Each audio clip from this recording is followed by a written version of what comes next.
Bonjour et bienvenue dans cette nouvelle causerie de la collection Santé de l'Université numérique de La Réunion, intitulée Moustiques, ennemis tenaces, solutions innovantes. Alors que la préfecture de La Réunion a activé le niveau 3 du dispositif Orsec arbovirose, indiquant une circulation épidémique à faible intensité, la lutte contre les maladies transmises par les moustiques est fondamentale.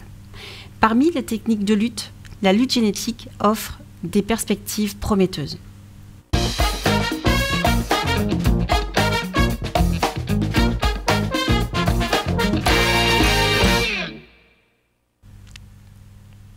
Bonjour, j'ai le plaisir d'accueillir pour ce deuxième épisode Jérémy Bouillet, directeur de recherche au CIRAD de La Réunion, qui va nous présenter les principes de la lutte génétique, le cadre réglementaire qui l'entoure et les résultats des précédentes expérimentations menées. Bonjour Jérémy. Bonjour Sandrine. Alors lors du premier épisode de cette série, vous nous aviez présenté une technique de lutte qui est la technique de l'insecte stérile. Est-ce que vous pourriez, pour réintroduire ce deuxième épisode, nous rappeler en quoi elle consiste ?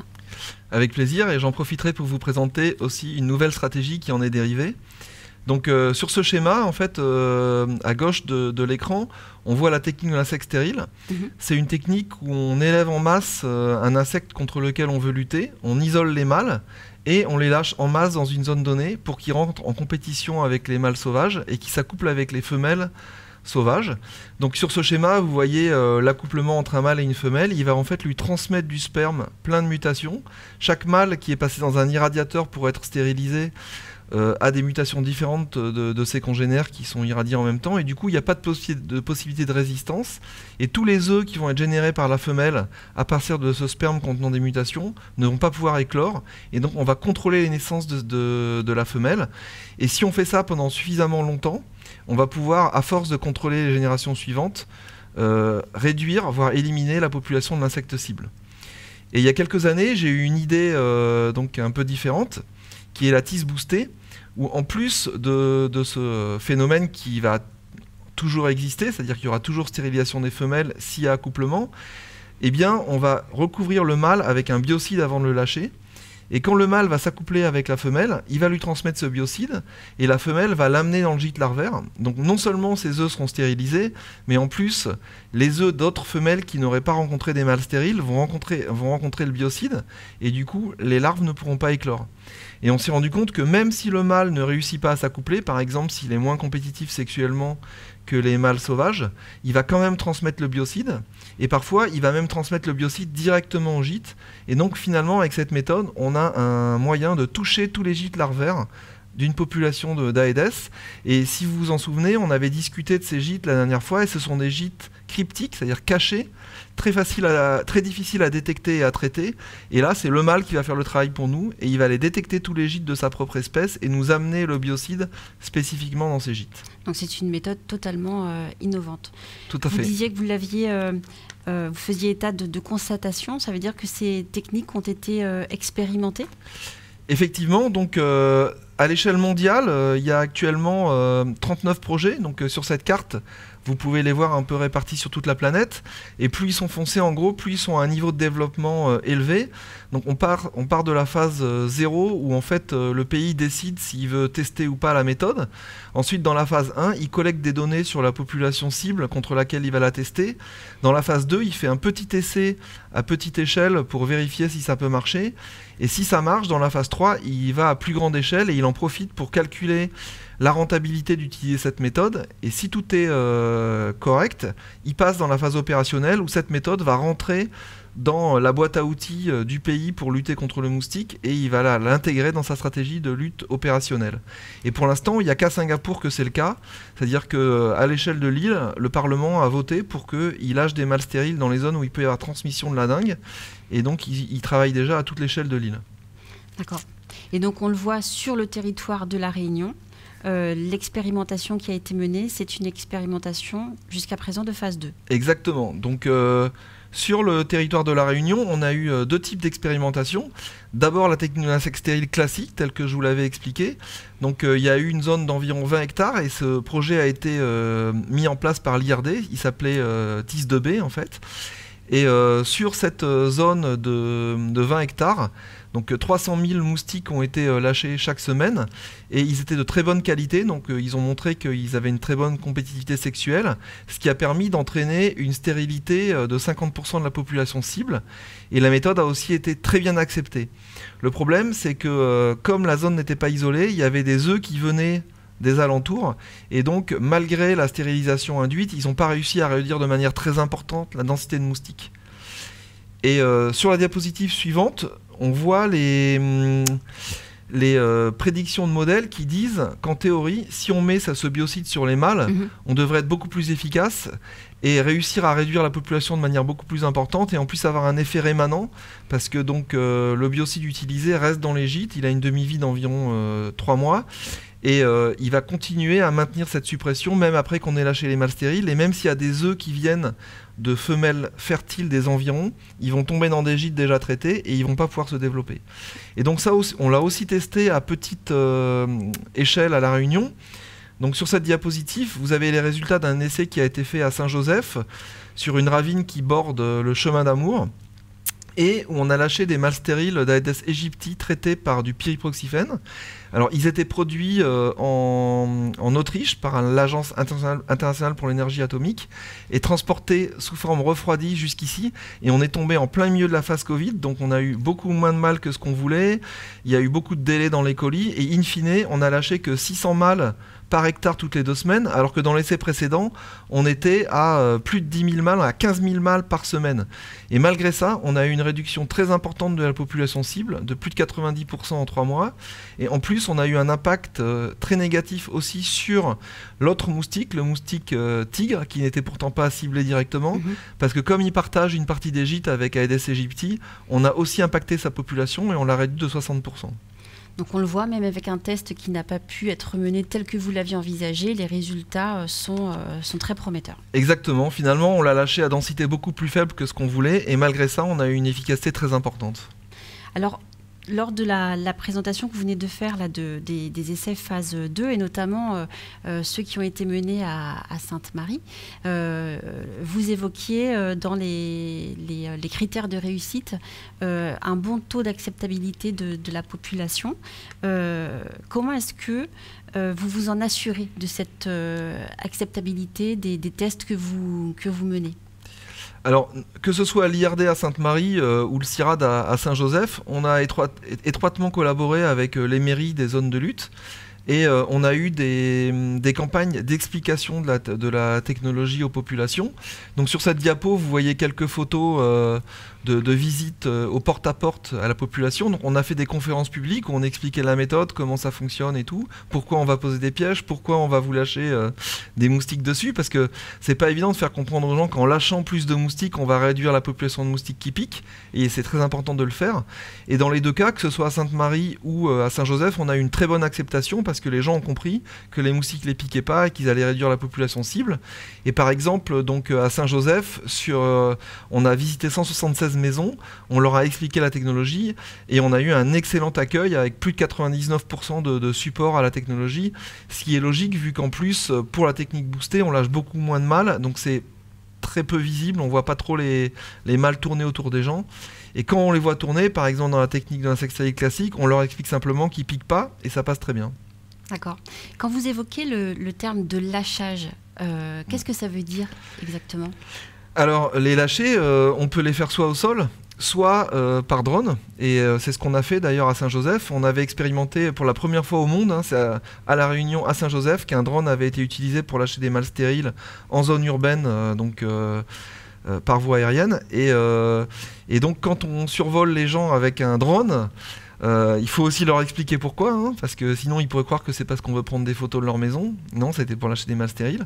Donc à La Réunion, on a essayé les deux, des lâchers au sol et des lâchers par drone, parce que quand on les lâche par drone, ils peuvent mieux se distribuer et on a une meilleure distribution des mâles stériles au sol. D'accord, donc vous expérimentez les deux techniques de lâchage pour évaluer laquelle est la plus performante ? Tout à fait, parce que par drone, ça peut permettre de gagner du temps et de l'argent. Mais là, on devra en parler spécifiquement dans un épisode spécifique parce que c'est assez complexe à mettre en œuvre et ça mérite de donner beaucoup de détails. Ça mérite un épisode. Oui.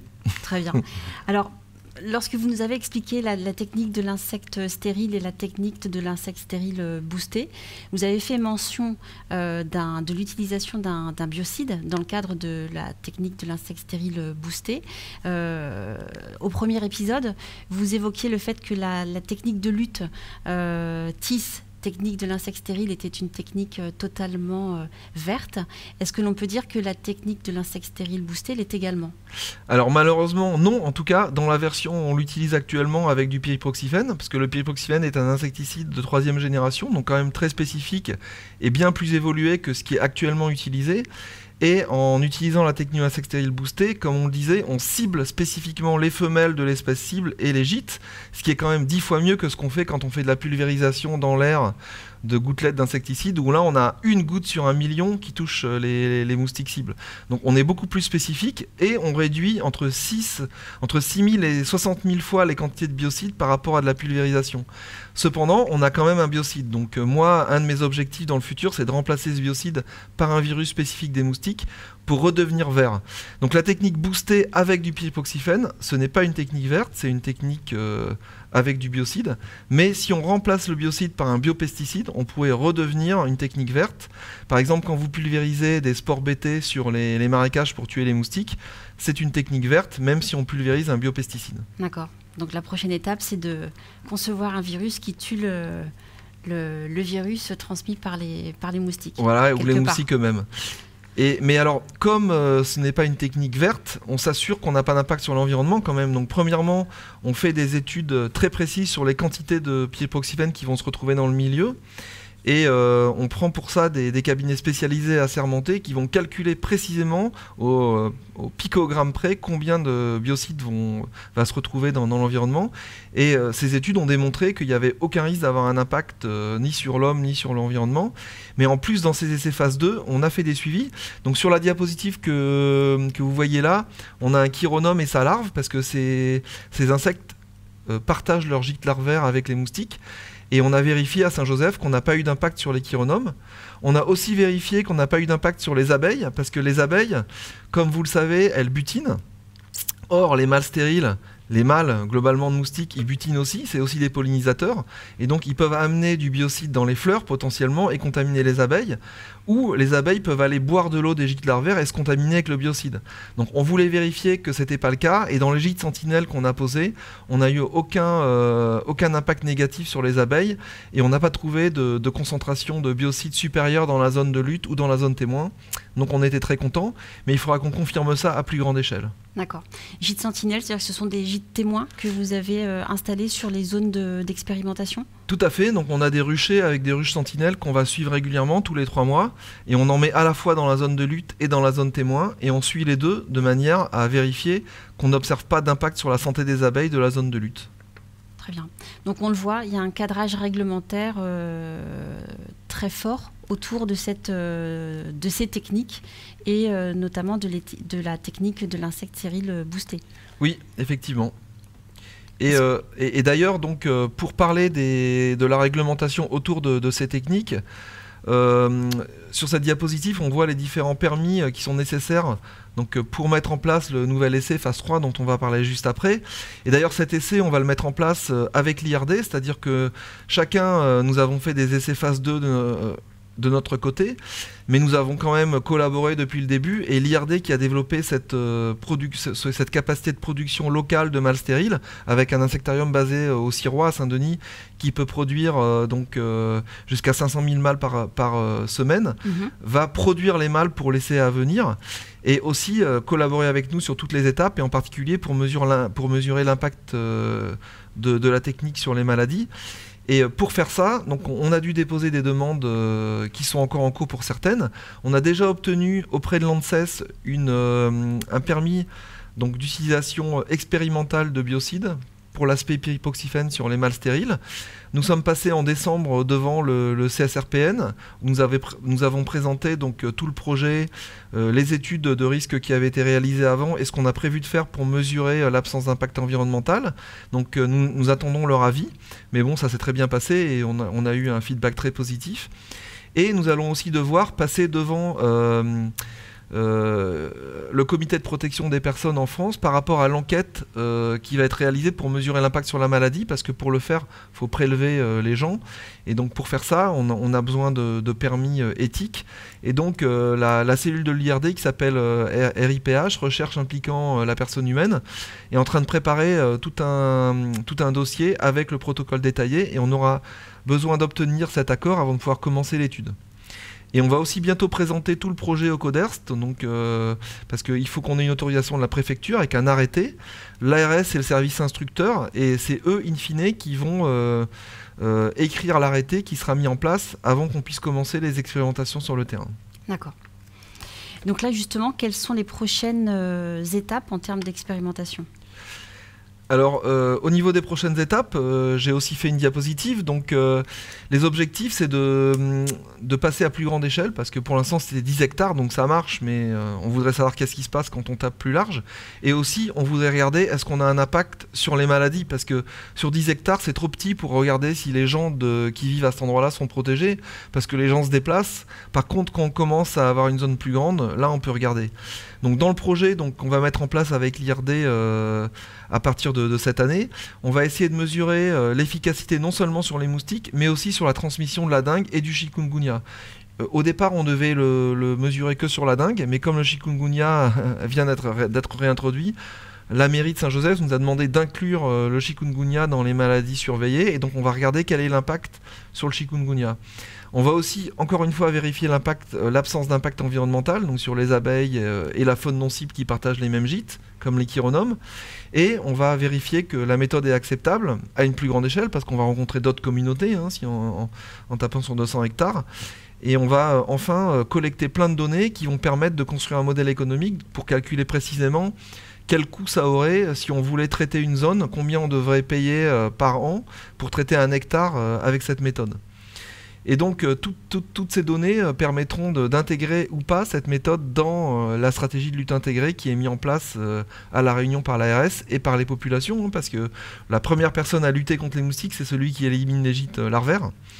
Et donc dans ce projet, en dehors du CIRAD et de l'IRD qui le coordonne, on va avoir l'appui de l'école des hautes études en santé publique de Rennes, et qui va s'occuper de mesurer l'acceptation de la méthode. La mairie de Saint-Joseph qui va en particulier nous aider pour la communication. Le centre d'études techniques apicoles qui va réaliser indépendamment de nous le suivi des ruches sentinelles. Comme ça, s'il y a un problème, on le saura et ça ne viendra pas de nous. Et l'unité analytique du Sirois qui va mesurer les doses de pyriproxyphène qu'on retrouve dans l'eau des gîtes larvaires, et on va aussi en rechercher des résidus dans le miel, dans la cire, dans les abeilles. Et tout ça sera instruit par l'ARS de La Réunion, et dans notre comité de pilotage, on a pris soin d'inclure aussi l'ADEAL, la région Réunion, et Nature Océan Indien, donc, qui protège les espèces endémiques comme le gecko, pour s'assurer qu'on n'aura pas d'impact sur ces espèces. Oui, donc un contrôle, un cadre très large autour de toutes ces expérimentations qui sont menées et de celle qui est à venir. Tout à fait, c'est très important. Merci Jérémy pour la présentation de ce cadre entourant toute l'expérimentation qui va être menée prochainement. Justement, pourriez-vous nous décrire plus précisément les prochaines étapes de l'expérimentation à venir ?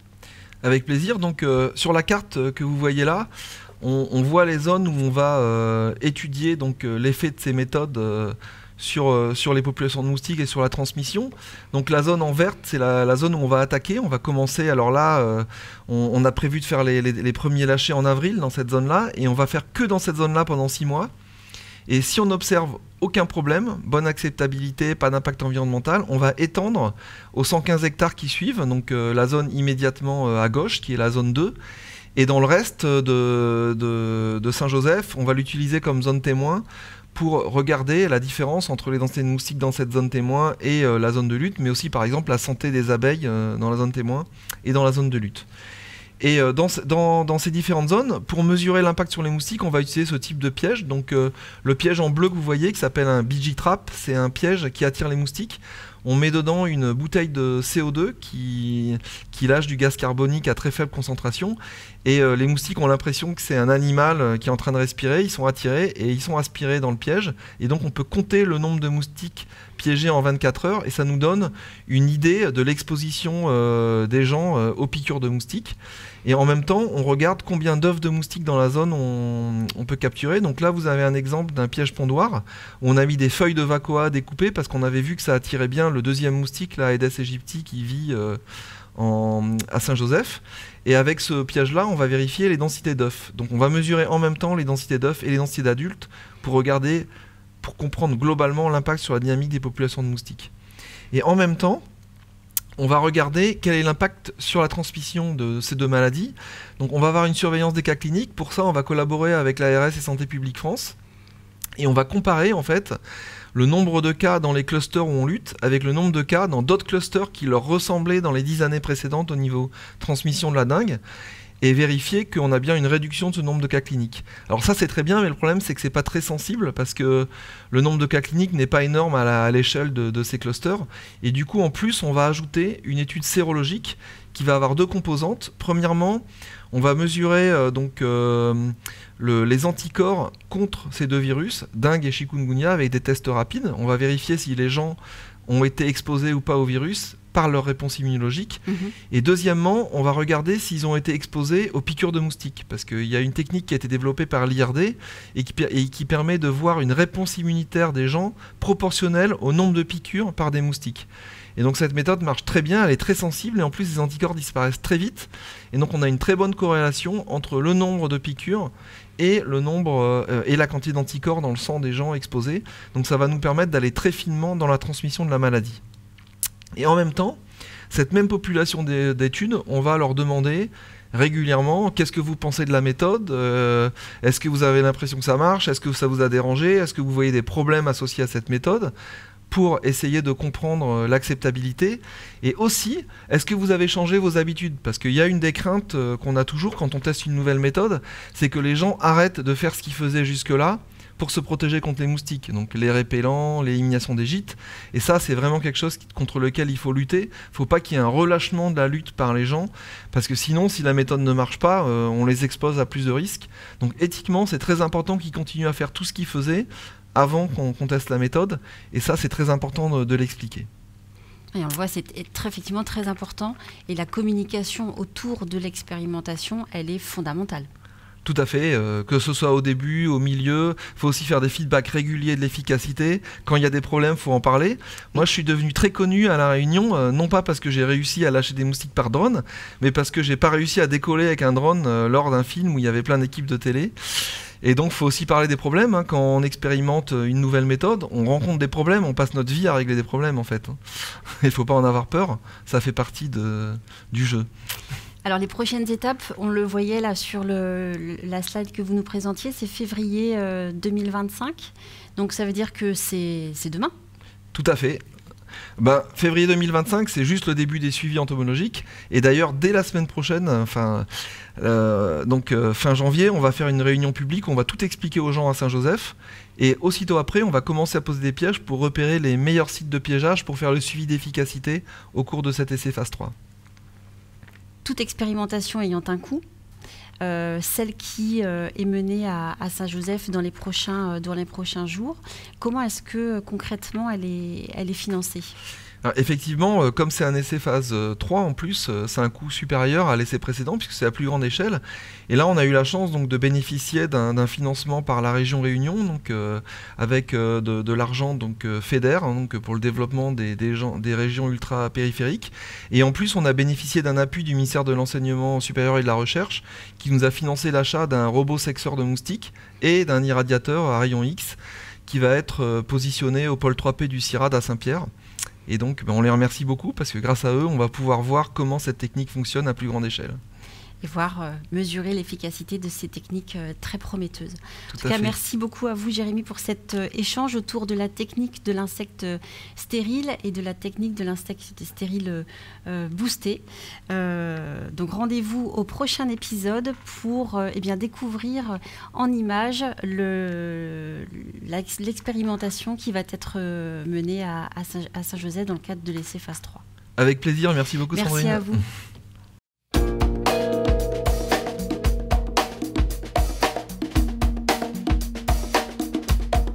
Thank you.